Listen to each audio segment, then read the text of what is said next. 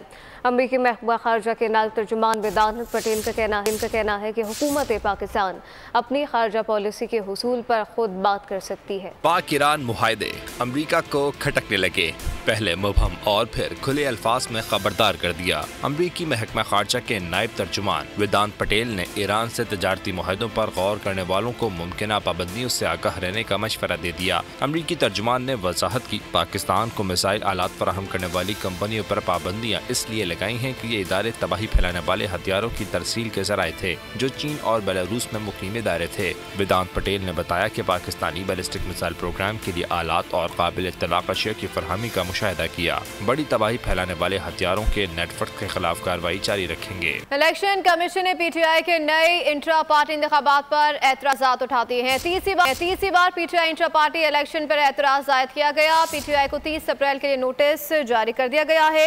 PTI ने 4 मार्च को intra party election की तफसील जमा कराई थी। PTI को 30 अप्रैल के लिए नोटिस जारी किया। हुकाम को पेश होने की हिदायत भी जारी कर दी गई है। इलेक्शन कमीशन के PTI के नए इंट्रा पार्टी इंतखाबात पर एतराज़ात। तीसरी बार PTI इंट्रा पार्टी इलेक्शन पर एतराज़ जायद किया गया। PTI को 30 अप्रैल के लिए नोटिस जारी किया गया। मज़ीद जान लेते हैं नुमाइंदा बोल न्यूज़ फहद चौधरी से। जी फहद चौधरी, बताइएगा, तीसरी बार एतराज़ात आयद कर दिए गए? जी बिल्कुल, इलेक्शन कमीशन ने एक बार फिर तहरीक इंसाफ के नए इंट्रा पार्टी इंतखाबात पर एतराज़ात आयद कर दिए हैं। तहरीक इंसाफ को 30 अप्रैल के लिए नोटिस जारी कर दिया गया है। पॉलिटिकल फाइनेंस विंग ने PTI को 30 अप्रैल पेश होने की हिदायत की है। इलेक्शन कमीशन ने यह तीसरी मरतबा PTI के इंट्रा पार्टी इंतखाबात पर एतराज़ आयद किया है और 4 मार्च को तफसीलात जो है PTI की जानिब से इंट्रा पार्टी इंतखाबात की इलेक्शन कमीशन में जमा करवाई गई थी। ठीक है, बहुत शुक्रिया फहद चौधरी, आगाह कर रहे थे।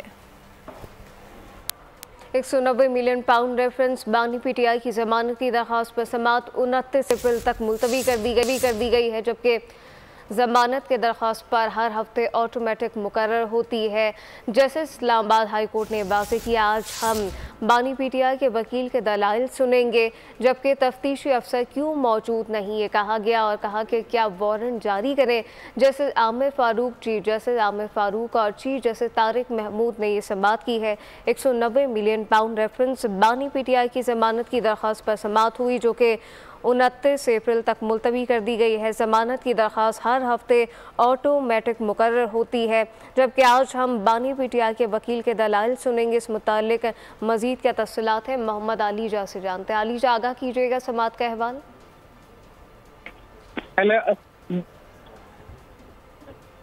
आवाज़ आ रही है आपको? जी आलीजा, कहिएगा। देखिए 190 मिलियन पाउंड केस की अब से कुछ ही देर कबल इस्लामाबाद हाईकोर्ट में समाअत हुई है। बानी चेयरमैन पीटीआई के वकील लतीफ कोसा एडवोकेट अदालत के रूबरू पेश हुए हैं। समाअत चीफ जस्टिस आमिर फारूक और जस्टिस तारिक महमूद जहांगीरी ने की है। आज अदालत ने जब समाअत का आगाज किया तो अमजद परवेज एडवोकेट जो नैब के प्रोसिक्यूटर हैं वो अदालत के रूबरू पेश नहीं हुए थे। तो उसके बाद जो नैब के जो दीगर वकला थे उन्होंने समाअत जो है मुलतवी करने की इस्तदा की, लेकिन अदालत ने ये इस्तदा मंजूर नहीं की और मोहम्मद आली जा बहुत शुक्रिया। कच्चे में पुलिस और रेंजर्स कमिश्नर का ऑपरेशन, शदीद झड़प में एक डाकू मारा गया। मुस्लिम से भारी असलहा बरामद कर लिया गया। हलाक डाकू की शनाख्त अभी तक नहीं हो सकी है। दोनों जानिब से शदीद फायरिंग का तबादला हुआ है। पुलिस की मजीद नफरी भी तलब कर ली गई है।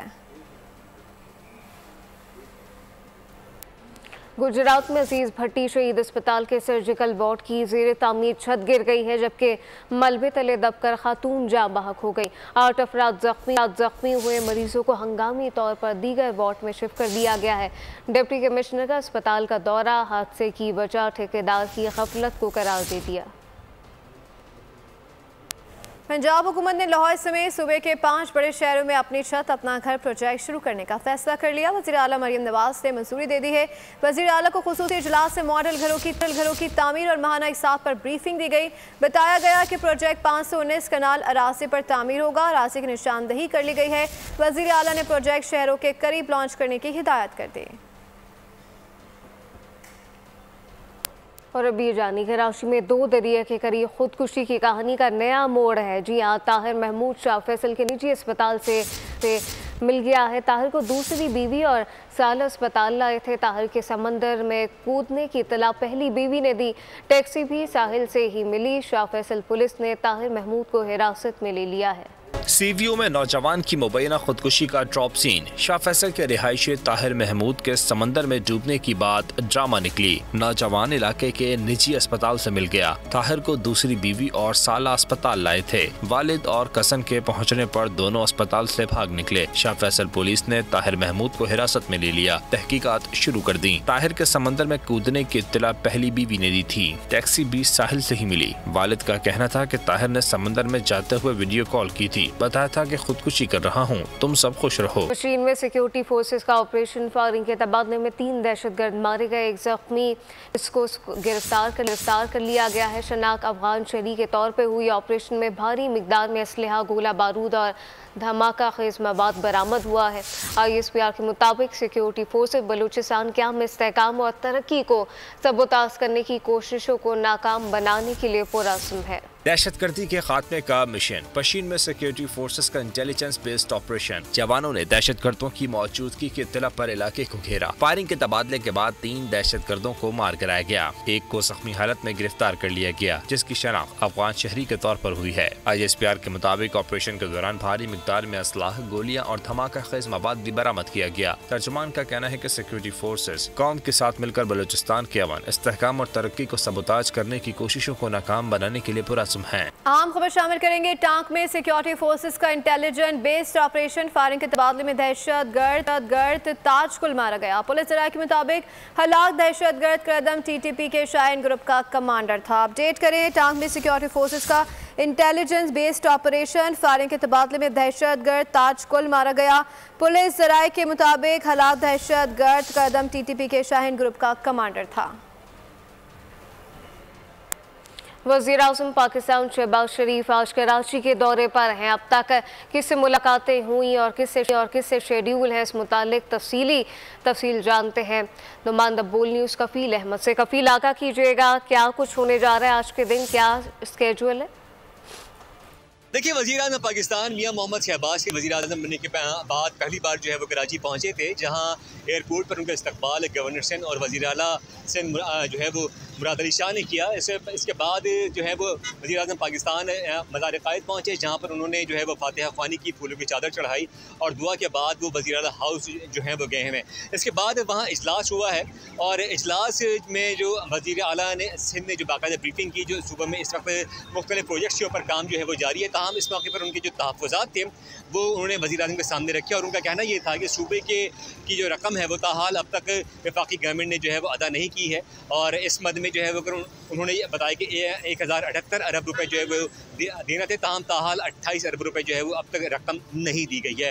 उन्होंने इस मौके पर ये भी बताया कि इस जो मुख्तलिफ प्रोजेक्ट्स में जो है वो शहर में और सूबे के अंदर जो है वो काम जारी है, ताहम FPR की जानिब से जो रकम की अदायगी होनी थी सूबों को वो भी अब तक टैक्स की मद में जो है वो नहीं हुई है। तो इस मौके पर वज़ीर आज़म पाकिस्तान मियां मोहम्मद शहबाज शरीफ ने बाकायदा हिदायत जो है वो जारी की और वज़ीर ख़जाना से कहा कि जो उनका शेयर बनता है और जो उनका जो रकम बनती है उनको जो है वो सूबों को ट्रांसफ़र की जाए, ताकि जो इस वक्त सूबे सिंध के जो तहफ़्फ़ुज़ात हैं वज़ीर आला के उनको जो है वो दूर किया जो है वो जा सके। इस मौके पर अहम डेवलपमेंट में आपको बताऊँ वो ये है कि इस वक्त कराची चैम्बर ऑफ कॉमर्स का वक्त जो है वो वज़ीर आज़म से कफील अहमद आगा कर रहे थे, आपका बहुत शुक्रिया। मुल्की मईशत तरक्की के ट्रैक पर सरमायाकारों का भी भरपूर एतमाद का इजहार। पाकिस्तान स्टॉक मार्केट में तेजी के नए रिकॉर्ड बनने का सिलसिला जारी है। मार्केट पहली बार 72,000 की सतह अबूर कर गई। कारोबार के आगाज पर ही 119 में 1,000 से ज़ायद पॉइंट्स का इजाफा। कारोबारी हुजम तकरीबन 1.5% बढ़ गया। ओगरा ने पेट्रोलियम मसनूआत की कीमतों को डी रेगुलेट करने को चैलेंज करार दे दिया है। दस्तावेज़ात के मुताबिक सार्फिन से इजाफी कीमतों की वसूली का खर्चा है। पेट्रोल पंप को इजाफी चार्जेस रोकने का तरीका वज़ा करना होगा। मार्केट में गठजोड़ से महंगाई को रोकने के लिए ऑयल रूल्स में तब्दील करना होगी। ऑयल इंडस्ट्री ने 2 साल में डी रेगुलेशन का अमल मुकम्मल करने की तजवीज़ दे दी है। पहले मरहले में मिट्टी के तेल और इस वक्त लाइट डीजल को डी रेगुलेट, दूसरे मरहले में मार्जिन और फ्रेट को डी रेगुलेट करने की तजवीज़ शामिल है। पाकिस्तान को हदफ से 11 अरब 28 करोड़ डॉलर कम कर्ज मिलने का इंकशाफ। इक्तिसादी उमूर डिवीजन ने बैरूनी कर्जों से मुतालिक रिपोर्ट जारी कर दी। रिपोर्ट के मुताबिक जुलाई से मार्च तक 6 अरब 89 करोड़ 90 लाख डॉलर कर्ज मिला। हुकूमत ने बैरूनी कर्जों के हुसूल का हदफ 17 अरब 61 करोड़ डॉलर से ज्यादा रखा था। 17 अरब 61 करोड़ डॉलर कर्ज का हदफ 6 अरब 89 करोड़ 90 लाख डॉलर मौसूल। रवा माली साल पाकिस्तान को बैरूनी कर्जों के हुसूल में मुश्किलात का सामना रहा। इक्तिसादी अमूर डिवीजन ने बैरूनी कर्जों से मुतालिक रिपोर्ट जारी कर दी। रिपोर्ट के मुताबिक कसीरुल जहती कर्जों की मद में 2 अरब 73 करोड़ डॉलर से ज्यादा का कर्ज मिला। 2 तरफा कर्जों की मद में 3 अरब 60 करोड़ डॉलर से जायद मिले। 2 अरब डॉलर सऊदी अरब की जानिब से टाइम डिपॉजिट की मद में दिया गया। नया पाकिस्तान सर्टिफिकेट से 78 करोड़ से ज्यादा डॉलर बैंकों में आए। पाकिस्तान को IMF की जानिब से 1.9 अरब डॉलर का कर्ज भी मिला, जो इक्तिसादी अमूर की रिपोर्ट में शामिल नहीं। इसी के साथ खबरों में फिल वक्त इतना है। मजीद खबरों और अपडेट्स के लिए विजिट कीजिए हमारी वेबसाइट boldnews.com। आप देखते रहिए बोल्ड न्यूज। सब्सक्राइब करें और बेल दबाएं ताकि कोई खबर रह न जाए।